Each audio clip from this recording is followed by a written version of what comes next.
ত্রয়োদশ জাতীয় সংসদ নির্বাচন ও গণভোটের জন্য ১১ ও ১২ ফেব্রুয়ারি সাধারণ ছুটি ঘোষণা করেছে সরকার।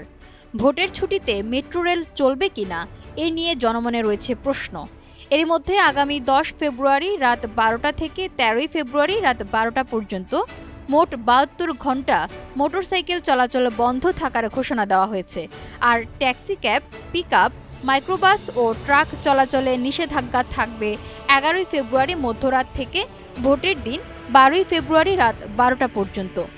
ভোটের ছুটিতে মেট্রো রেল চলবে কিনা এ প্রসঙ্গে আজ বৃহস্পতিবার ৫ ফেব্রুয়ারি ঢাকা ম্যাস ট্রানজিট কোম্পানি লিমিটেডের ব্যবস্থাপনা পরিচালক ফারুক আহমেদ গণমাধ্যমকে বলেন, এই সময়গুলোতে ট্রেন চলাচল স্বাভাবিক থাকবে। ইলেকশনের দিন আমরা এক্সট্রা ট্রেন দেব, কোনো অসুবিধা নেই। ডিএমটিসিএল এর দায়িত্বশীল কর্মকর্তারা বলেন, ভোটের জন্য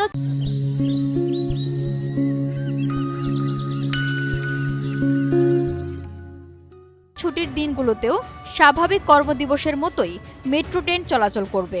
তবে নিরাপত্তার স্বার্থে যেসব স্টেশনের গেট ভোট কেন্দ্রের একেবারে পাশে অবস্থিত সেসব গেট বন্ধ রাখা হবে, অন্য গেটগুলো খোলা থাকবে।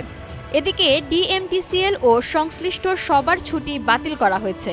গত ২ ফেব্রুয়ারি ডিএমটিসিএল এর পরিচালক AKM খায়রুল আলম স্বাক্ষরিত এক অফিস আদেশে বলা হয়, আগামী ৮ ফেব্রুয়ারি থেকে পরবর্তী নির্দেশনা না দেওয়া পর্যন্ত ঢাকা ম্যাস ট্রানজিট কোম্পানি লিমিটেডের আওতাধীন ট্রেন অপারেশন, লাইন অপারেশন, রক্ষণাবেক্ষণ, আবশ্যকীয় নিরাপত্তা কার্যক্রম এবং সংশ্লিষ্ট অন্যান্য স্থাপনায় নিয়োজিত সব কর্মকর্তা কর্মচারীর সব ধরনের ছুটি বাতিল করা হলো।